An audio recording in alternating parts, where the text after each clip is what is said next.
Hello everyone. तो आज हम डिस्कस करेंगे लीनियर रिग्रेशन के बारे में। हम लीनियर रिग्रेशन के बारे में बेसिक चीज़ें जानेंगे गूगल शीट के। ठीक है, गूगल शीट के द्वारा जो मेरा यहाँ पे है इसके द्वारा हम ये जानेंगे कि लीनियर रिग्रेशन होता क्या है बेसिकली। तो linear regression supervise machine learning में यूज़ किया जाता है। सुपरवाइज मशीन लर्निंग क्या होती है अब वो हम किसी और वीडियो में डिस्कस करेंगे। बेसिकली बस ये इतना जान लो कि वाई आपके पास पहले से होता है सुपरवाइज मशीन लर्निंग में। ओके। तो लीनियर रिग्रेशन हम कब यूज़ करते हैं? जब हमें पता चलता है एक्स एंड वाई के बीच में एक लाइन ड्रॉ हो रही है, जो रिलेशनशिप है वो एक लाइन से हम उसको फिट कर सकते हैं। तो हम वहाँ पे हम लीनियर रिग्रेशन यूज़ करते हैं। जैसे यहाँ पे एक्स है इंडिपेंडेंट वेरिएबल और वाई है डिपेंडेंट वेरिएबल। ओके। इसका मतलब वाई डिपेंड होगा एक्स पे, जैसे जैसे एक्स चेंज होगा उसी फंक्शन से वाई भी चेंज होगा, उसी वैल्यू से वाई भी चेंज होता रहेगा।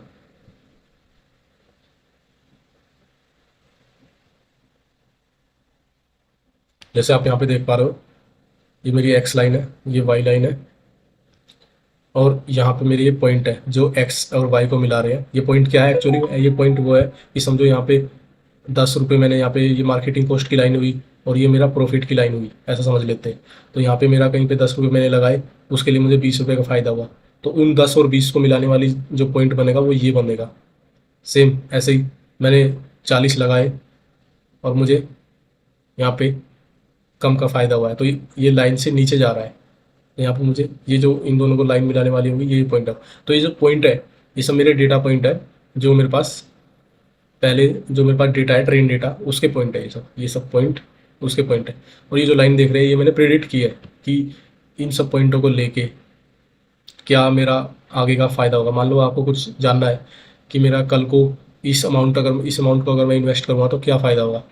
तो वहाँ पे फिर मैं उस पहले से जो मेरे पास डेटा था उसके आधार पे ही मैं आगे बता सकता हूँ कि मेरा क्या फ़ायदा होगा।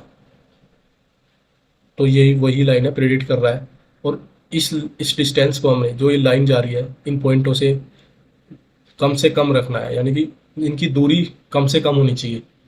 अब ऐसा नहीं हो सकता कि मान लो यहाँ पे 3 पॉइंट की दूरी आपने ज़्यादा रख दिया लाइन के लिए, लेकिन एक पॉइंट के पास कर दिया। सब मैं इसको दूसरे तरीके से समझा देता हूँ। समझो आपने एक लाइन ड्रॉ करी यहाँ पे, प्रेडिक्ट वाली जो लाइन है आपकी यहाँ पे कहीं पे है, आपने इस पॉइंट से तो मिला दिया है, लेकिन बाकी सब पॉइंटों से वो दूर है। तो वो एक बेस्ट फिट लाइन नहीं हुई, क्योंकि बाकी जो पॉइंट है उनका डिफरेंस काफ़ी ज़्यादा है। इसका मतलब ऐसे सोच के चलिए कि प्रेडिक्ट वैल्यू और एक्चुअल वैल्यू में काफ़ी डिफरेंस है। ठीक है, इसको मैं आपको गूगल सीट में समझा देता हूँ तो ज़्यादा समझ में आएगा। समझो कि मैंने 10 मेरे पास एक डेटा है, सिर्फ अभी ये मेरे पास एक्स वेरिएबल है। हाँ, उससे पहले मैं एक चीज़ समझा देता हूँ कि जब भी आप एक्स बोलो तो वो इंडिपेंडेंट वेरिएबल है, वाई बोलो तो वो डिपेंडेंट वेरिएबल है। अब यहाँ पे हम प्रेडिक्ट क्या करेंगे? प्रॉफिट करेंगे, तो प्रॉफिट हमें मेरा वाई बन जाएगा। ये उल्टा भी हो सकता है। उल्टा इन द सेंस कि चलो मैं पहले यहाँ पे डेटा डाल देता हूँ कि 14 तारीख को मैंने 10 रुपये खर्च किए और मेरे पास 20 रुपये का प्रॉफिट हुआ। अब आपके पास ट्रेन में जो डेटा है, जो आपने ट्रेन कर रहे हो, जिससे आप सीख रहे हो, पहले वाला जो डेटा है वो 10, यहाँ पे ये डेटा है 14 तारीख के लिए मैंने 10 रुपये खर्च किए और मेरे पास 20 रुपये का फ़ायदा हुआ। अब इसका उल्टा हो सकता है, मतलब आप यहाँ पे आप प्रॉफिट जानना चाह रहे हो, वाई जो है वो प्रॉफिट बन रहा है। लेकिन दूसरे केस में ये भी हो सकता है कि आपको स्पेंड जानना है, यानी कि आपके पास ये पता है कि मुझे जो प्रॉफिट अगर मुझे 40 पाना है तो मुझे कितने स्पेंड करने पड़ेंगे। इस केस में जो स्पेंड है, जो वाई है वो स्पेंड है। ठीक है, डिपेंडेंट वेरिएबल मेरा स्पेंड बन जाता है, क्योंकि हम इसे ही प्रेडिक्ट करेंगे फ्यूचर में। और हम किस आधार पे करेंगे? वो ये वाला डेटा है।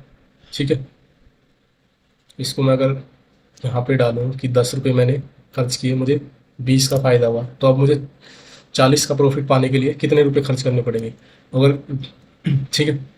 तो इन सब को जानने के लिए पहले मुझे ये देखना होगा कि इनके बीच में रिलेशनशिप क्या है, इन दो पॉइंट एक्स एंड वाई के बीच में क्या रिलेशनशिप है, अगर मुझे वाई को प्रेडिक्ट करना है।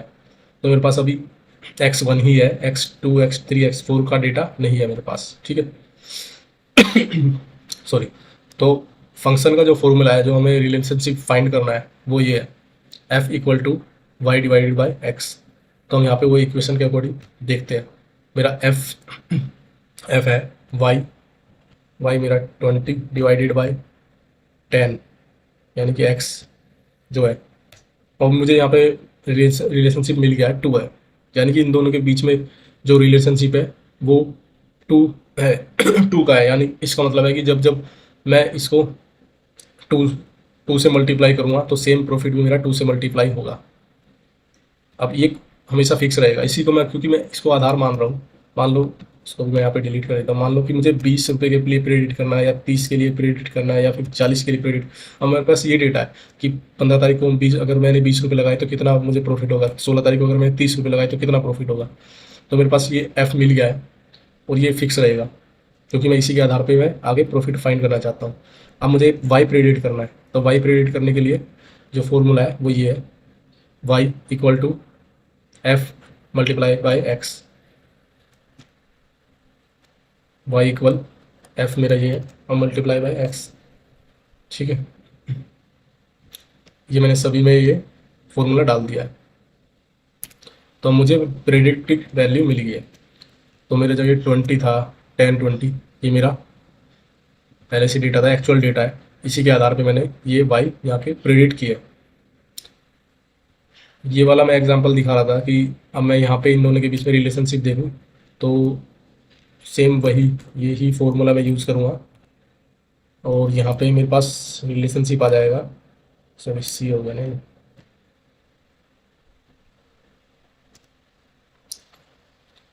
F y divided by x. तो ये बता रहा है 0.5 का रिलेशनशिप है।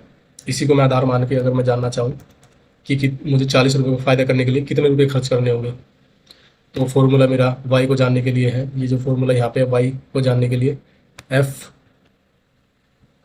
Multiply by x। तो आप देख पा रहे हो कि यहाँ पे मुझे 20 रुपये खर्च करने होंगे अगर मुझे 40 रुपये का फ़ायदा हुआ। तो ये वाला जो टेबल मैंने यहाँ पे लिया वो आपको ये समझाने के लिए किया है कि आपका y कुछ भी हो सकता है। जिसे y आपका वो है जो आप प्रेडिक्ट कर रहे हैं, जो आप जिसको आप डिपेंडेंट मदद बना रहे हैं।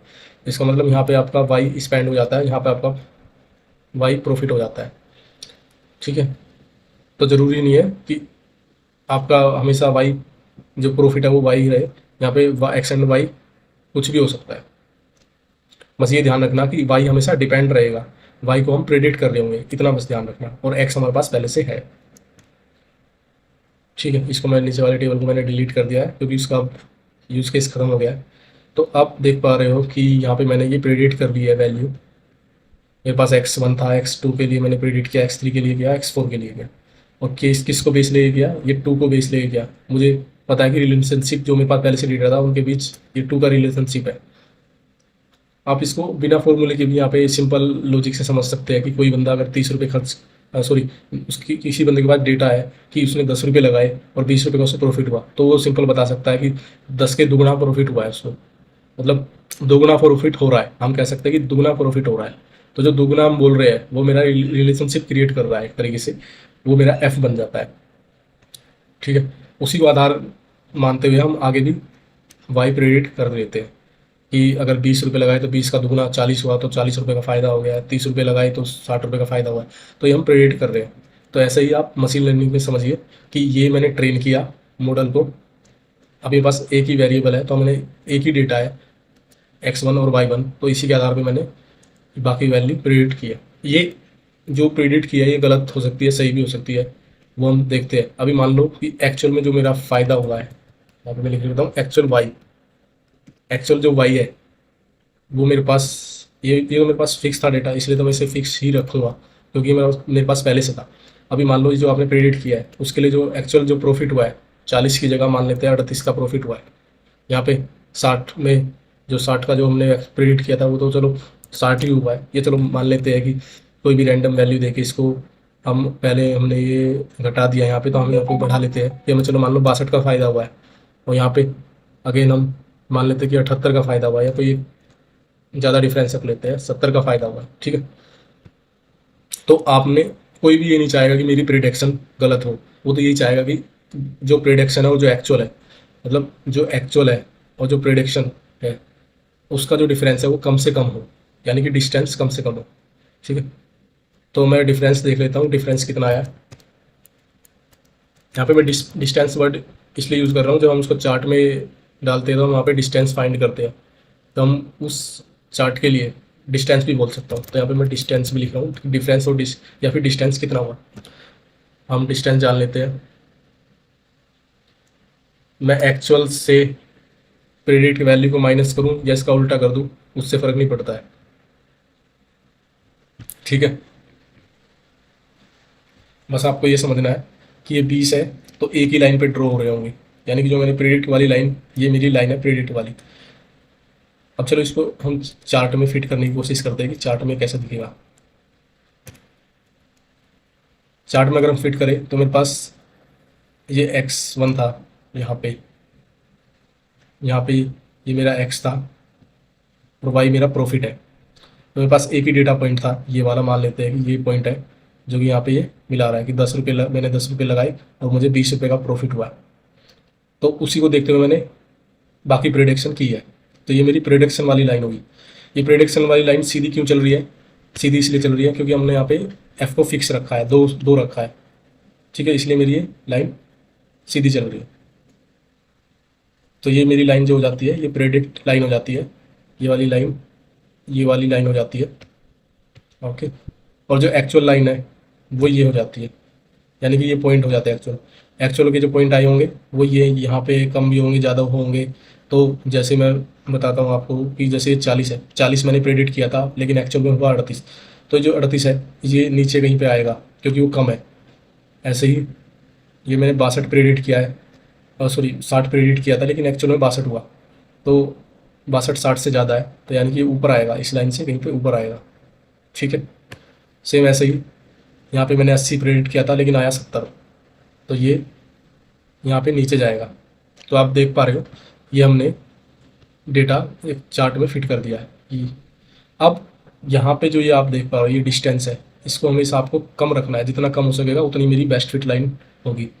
सेम रूल यहाँ पे भी अप्लाई हो रहा है कि जितना भी डिस्टेंस कम होगा उतना ही मेरा जो प्रिडिक्शन है वो सही होगा। तो मशीन लर्निंग में हमें यही करना होता है कि हमें जो ये डिस्टेंस है, जो ये इसको हम मीन स्क्वायर एरर बोलते हैं मशीन लर्निंग में, इसको हमेशा हमें कम रखना होता है। जितना कम होगा, जितना डिस्टेंस कम होगा या डिफरेंस कह सकते हैं, अगर न्यूमेरिक वे में सोच रहे हो, उस डेटा के आधार पे सोच रहे हो तो आप डिफरेंस समझ लीजिए। अगर आप डिस्टेंस बोल रहे हो तो एक चार्ट के आधार पे समझ लीजिए कि इस पॉइंट की और इस लाइन की दूरी कितनी है। तो वो हमेशा हमें कम करना होता है। तो यही है। अभी समझो कि मेरे पास एक्चुअल डेटा आ गया है। ठीक है, पहले हमने ये ट्रेन में लगाया था, और ये जो मेरा मॉडल है इसमें मैं और जितना डेटा ज़्यादा डालते रहूँगा तो प्रेडिक्शन ये सही बताता रहेगा। इसका मतलब ये है कि अभी पहले आपके पास x1 ही था, अब आपके पास प्रेडिक्ट करने के बाद में आपके पास x2 भी आ गया, x3 भी आ x2 के लिए भी डेटा आ गया, x3 के लिए भी आ गया, x4 के लिए भी आ गया। इसका मतलब पहले आपके पास y1 ही था, y2 भी आ गया है, y3 भी आ गया, y4 भी आ गया है। तो मैं इसी को कॉपी कर लेता हूँ कि अब मेरा ये ट्रेन डेटा हो गया। इसको मैं ग्रीन कर लेता हूँ कि अब मैंने ये ट्रेन मॉडल में यूज़ कर लिया। तो जैसे ही मैंने ये ट्रेन मॉडल में डाला है तो ट्रेन और एक्चुअल दोनों बराबर हो गए, तो यहाँ पे डिफरेंस भी 0 आ गया। ठीक है, अब इसी चीज़ को आधार मानते हुए कि ये मेरे पास डेटा है, इसको अगर मैं देख के चलूँ तो आगे की प्रेडिक्शन क्या होगी। पहले मैं इनको ठीक कर लेता हूँ कि अब इनका एक्चुअल में जो एफ निकल के आ रहा है वो ये निकल के आ रहा है। पहले मैंने फिक्स किया था, ठीक है, क्योंकि मैं प्रेडिक्शन कर रहा था आगे के लिए, लेकिन अब मेरे पास एक्चुअल आ गया है तो मैं एक्चुअल वाला ही मैंने यहाँ पे डाल दिया एफ, और इसका मैं निकाल लेता हूँ एवरेज। इसका एवरेज मेरे पास 1.92 आ गया। ठीक है, अब मेरा क्या होगा, एफ ये रहेगा फिक्स आगे के लिए। मेरा जब भी मैं आगे के लिए प्रेडिक्शन करूँगा ये वाला रहेगा एफ। तो मान लो मुझे 50 के लिए प्रेडिक्शन करनी है, या 60 के लिए करनी है, फिर 70 के लिए करनी है, तो ये मेरा फिक्स है। इसको मैं दोनों जगह नीचे फिक्स कर लेता हूँ। ये मैंने फिक्स कर लिया। सेम वाई के लिए मैं अगर प्रेडिक्ट कर रहा हूँ वैल्यू, तो उसका फॉर्मूला ये है, y is equal f multiply by x. तो अब आगे की प्रेडिक्शन कुछ इस तरह रहेगी कि 50 अगर मैं पैसा खर्च करूँगा तो मेरे पास 96 का फ़ायदा होगा, 60 अगर खर्च करूँगा तो 115 का, 70 अगर खर्च करूँगा तो 135 का। ठीक है, अब यहाँ पे दोबारा से ये तो हमने प्रेडिक्ट कर दिया है। ठीक है, सेम स्टेप जो पहले यूज़ हुआ था सेम स्टेप वही यूज़ होगा। मान लो आपके पास एक्चुअल में आपकी बार कुछ ये आ गया इस तरह से 95, यहाँ पे आपके पास एक्चुअल में ये आ गया है 111, और यहाँ पे आपके पास आ गया है 140। तो आपके पास डिफरेंस क्या है, अब आपके पास जो डिस्टेंस है, डिफरेंस है, वो ये आ गया। ठीक है, तो आप देख पा रहे हो कि कितना डिफरेंस है। तो इसको हमेशा हमें कम करना होता है। फिर मैं दोबारा से इस वाले डेटा को ट्रेन मॉडल में डाल दूंगा, क्योंकि मेरे पास एक्चुअल आ गया। तो ये स्टेप चलता जाएगा जब तक, जितना ज़्यादा डेटा हम करेंगे उतना ही हमें प्रिडिक्शन जो है वो सही मिलेगी, क्योंकि हमारे पास डिफरेंट यूज़ केस होंगे। ओके, तो अभी हम इसको इस टाइप से समझ रहे हैं। हालांकि जो एक्स है, जो मैं यहाँ पे बोल रहा था कि x1 x2 x3 x4, ये हम जब लीनियर रिग्रेशन में यूज़ करते हैं तो x1 और x2 का मतलब वहाँ पे कुछ और ही होता है। x1 और x2 का मतलब वहाँ पे ये हो जाता है कि अभी तो आपके जो स्पेंड है वो आप यहाँ पे स्पेसिफिक नहीं है कि किस तरह का स्पेंड है। मैं मान लेता हूँ कि ये मार्केटिंग स्पेंड है। ठीक है, अब जरूरी नहीं है कि जो प्रॉफिट हो रहा है उस वो सिर्फ मार्केटिंग स्पेंड के अकॉर्डिंग ही डिपेंड है। जो प्रॉफिट है वो मार्केटिंग, जरूरी ऐसा जरूरी नहीं है कि मार्केटिंग स्पेंड के ऊपर ही डिपेंड है। हो सकता है और भी वेरिएबल हो। जैसे कि मैं यहाँ पे एक कॉलम इंसर्ट करता हूँ। मान लो कि एक वेरिएबल हो सकता है कि एडवर्टाइजिंग कॉस्ट।